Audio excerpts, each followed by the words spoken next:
Before we get started with this Clarify podcast, I just wanted to let the parents know that this episode struggles with some adult topics. So if you have little kids in the area, you may want to consider turning it down or putting some headphones in. Thanks for joining us on the Clarify podcast, where Kelsey and Ben answer any questions that you, the congregation, have texted in. Do you have questions? Are you confused? Let us clarify. Well, the other part that you could be crunchy about is like when you don't wash your hair because shampoo and all that stuff is so bad for you. So your hair sometimes gets a little crunchy.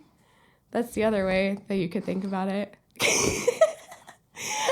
Oh my goodness. If anyone wants some good natural dry shampoo recipes, I'm your girl. I'm good. Yeah, you have a lot of fake gel in your hair. I sense a tone. Well, that just let me know that you are good. You don't need my crunchy advice because your hair is already crunchy. Oh my goodness, that was bad. I know. Oh, wow. My dad would be proud of that one.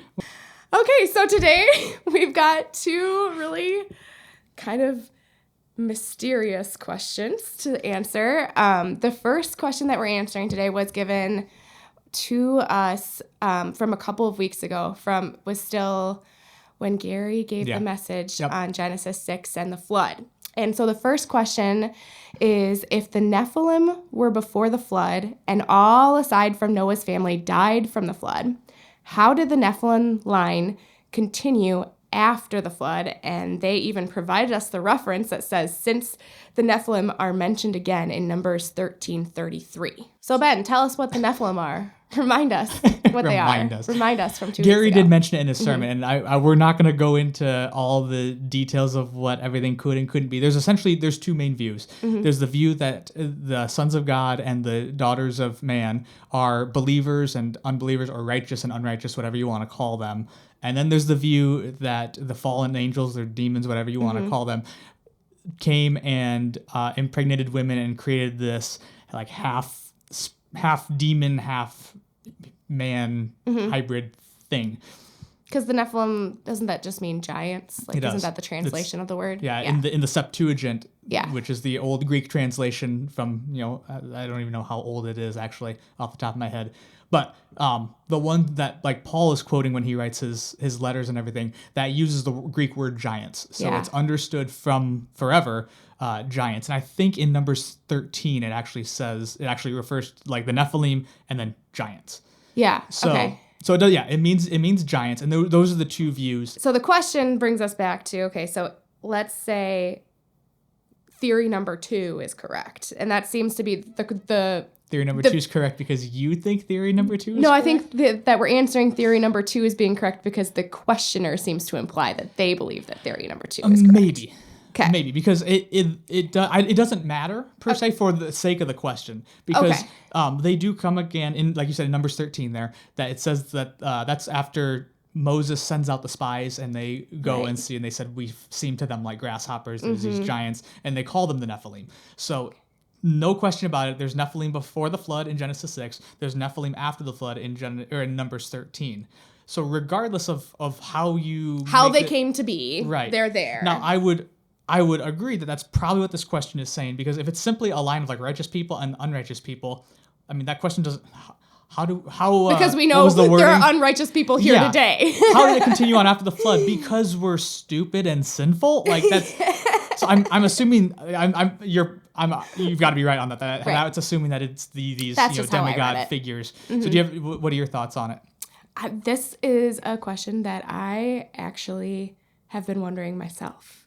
So I'm asking you because I cannot seem to come to an understanding. There's so much out there when you go to look at this question from so many different perspectives that I haven't been able to really get my mind around this one. Passing the buck. No, I am passing the buck because this one I've been struggling with for like a year. So I could ask the same question. Well, there's better answers and there's worse answers, just like any controversial area. But there's no great answer per se because we aren't explicitly told. Right. So I mean, I think quite frankly, like, again, we know that they're before and we know that they're after. So if there are these demonic beings that somehow impregnate the women, would create this superhuman race of whatever. They did it before, they did it again. Like, quite honestly, that's regardless of what happened, it happened before and it happened after. So we can sit here and talk about all the mechanics of everything, but like, it happened. So if it's these demons that are impregnating women beforehand, it obviously happened before the flood. It happened after the flood. So how did it happen? Either the unrighteous line continued as it does today, or these demonic beings did it again. Those are really the options. There's a whole lot of other questions we could go down, and I know that you have a lot of stuff going through your head too right now. Just go read Michael Heiser. There you go. He's got some good books on it. Yeah, I haven't. Yeah. You've read The Unseen Realm. I've read The Unseen Realm, which that primary book does not answer that question. It doesn't? Mm-mm. So you must have to read his other books to see what his view on that. I've read. But there are some other views on it too. Another individual I can think of is Dr. Douglas Hamp. Has kind of a similar.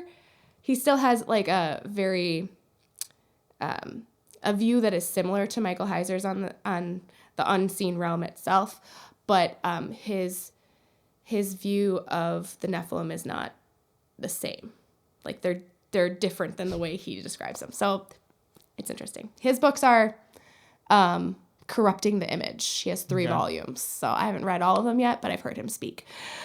So, okay, so just to summarize here. So if we are taking the first view that the sons of God were just righteous people, then the unrighteous just continued to be unrighteous after the flood because Noah still is a fallen man, even though he was the only one that was blameless at that time. Right. So, and then if we are taking the second view that they were the sons of God being fallen angels that come to the daughters of men and create the Nephilim, then we're saying that after the flood and all of those were wiped out, the fallen angels came back and did the heinous act again. Right. Okay. So, yeah. Very good. Okay. So, on that note, I guess that's the simplest way to answer that. Solid transition. I know. You guys can make that work. Okay, so if the sons of God were indeed angels, like we just said, this leads us into our next question, which is also from the same service. How would that square with Matthew 22:30, which reads, "For in the resurrection they neither marry nor are given in marriage, but are like the angels in heaven." This is when Jesus was talking to the Pharisees, and I think there might have been some other religious groups in there that were trying to trip him up. Yep. And they were asking about the woman whose husbands kept dying, and in heaven, whose wife does she, or who does she belong to? Who is her husband in heaven? And so that was Jesus' answer. For in the resurrection, they neither marry nor are given in marriage, but are like the angels in heaven. Right. So this question could be asking 2 different things.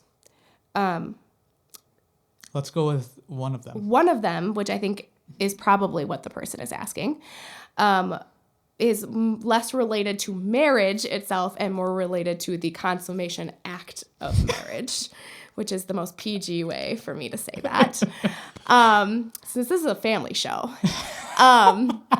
So the question is, if we're taking that view that fallen angels came down to lie with the daughters of men, is that a physical manifestation?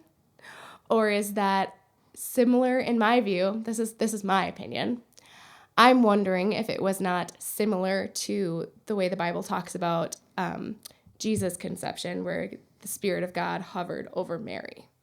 And it's some sort of spiritual conception that we don't understand.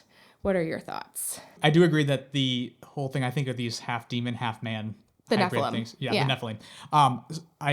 I think that's the best explanation. I'm not going to go into it because we have 15 minutes on this podcast, and that's way too much to go into. Come find us later, and we'll be happy to talk about it in a private conversation. Or just go talk to Andy instead. Yeah, bother him with that one. That one's good. Nice. In Genesis 6:1-2, the sons of God saw that the daughters of man were attractive, and they took as their wives any that they chose. And then it goes on. So I understand that to be they took on human. They took on some figure. sort of I don't know if flesh is the physical right word to say, but manifestation in order to commit this. And sin. we have this throughout the Old Testament, and I don't know. I'm trying to think if there's any. Well, yeah, there's in the New Testament too. Angels take on human flesh. You know, Gabriel. You've got Michael. You've got potentially God Himself that wrestles with Jacob. That's not out of the question for beings in the spiritual realm to take on the image of a man. Okay. So that part is possible. So it's possible. They could take on mankind, not the image of God, but they can put on human. Okay. They look like man. I don't know how to say. So if we're saying that they could potentially physically manifest themselves to do such a sin just as we humans do. Right. Then the question about Matthew 22:30 goes back to say, like the angels in heaven. And then if the person's asking whether they marry or not, well, I mean, we know that today, to commit a sin, you don't have to be married to do such act.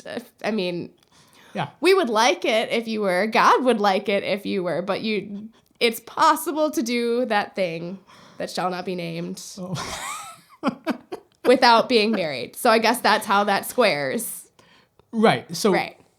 Rape is not marriage, because that's what it would be. This is not like some sort of consensual, like this, it'd be rape. Mm-hmm. That's not marriage. Well, it doesn't have to be. What? Because there's ancient writings where they from this time where they talk about, this is too deep, but they talk about the women who they were participating in the occult. And so they may have known that this is what they were participating in at the time. But but there was also other writings talking about being raped too. I'll give that to you. It's possible. Yeah. No, I think that kind of derails it, but like that's a good point. They wouldn't have had to be. It wouldn't have had to be rape, regardless. When we look at this passage, but it's not marriage. It's not marriage. Mm-hmm. But Jesus is not taught. That's not what Jesus is talking about. Right. It's kind of like when we look at the parables. If you read commentaries and stuff on the parables, or hear sermons, even pastors like go into the nitty gritty of the details. He's not making a theological point with every detail of every story. Sometimes he's just talking about the way things are. Right. Yeah. He's telling a story. He's telling a picture to illustrate a truth. Mm-hmm. So are there details about? Or is he putting theological truth into some of the details? Sure. Is the whole point about the parable of the seeds whether we should reject or accept Calvinism? No, that's not the point that Jesus is making. It's just it's a story. So in that same way, is that the point he's making here? No, he is not at all talking about the Nephilim. Mm-hmm. The Sadducees try to ask him a hypothetical question, and he's basically saying that's not even the realm it's going to be. You're thinking about earth, and this is going to be the new heavens and new earth. He's not making a statement about like the sexuality of angels. He's making a statement of you're not even in like the same headspace. It's the new heavens and the new earth. This hypothetical question does not even apply. Right. Yeah. So because marriage was an institution that he gave to reflect. We hear in Ephesians when Paul says, I'm speaking about Christ and his church. That's why marriage was instituted in the first place. It's to be a reflection of something greater. Yeah. And it's something that you guys can wrap your little human minds around. And so in heaven, that doesn't matter. Right. So, yes, it has not very much to do with angels at all. And furthermore, angels themselves don't reproduce angels. There's nothing that ever would make us think that. There's no record of that. It'd be an argument from silence. There's nothing that says that. So could they reproduce with humans? I mean, maybe. You're going to have to ask Jesus. Like maybe. Like that there's at least the possibility of that. Mm-hmm. There's nothing to say about angels reproducing with angels. Mm-hmm. So the question, how does that square? It squares fine. Yeah. Does that mean that that's necessarily what the Nephilim were? No, we might both be wrong on this. Yeah. But that doesn't change anything. Like with anything in the Bible, if it says one thing and it seems to say the opposite, our interpretation of one of them is wrong because they don't. Two things can be true at the same time. Yeah. Yeah. Yeah. Well, yeah, but it doesn't contradict itself. The Bible Right. does not contradict itself. So Right. it's a matter of interpretation. And if the Nephilim were these half man, half God things, half demon things, whatever you want to call it, and angels don't reproduce, well, something. Well, it doesn't say that there's a angels disconnect don't somewhere. reproduce in this particular scripture. It just says that they aren't given in marriage. Right. Right. So There's the answer. I hope whoever wrote those questions in, I hope that answers your questions. And if we've confused you, please write your question in again in a different way so we can answer it differently. well, thanks for joining us. Episode 2 is now in the books, and we hope you'll continue to listen as we keep on trucking.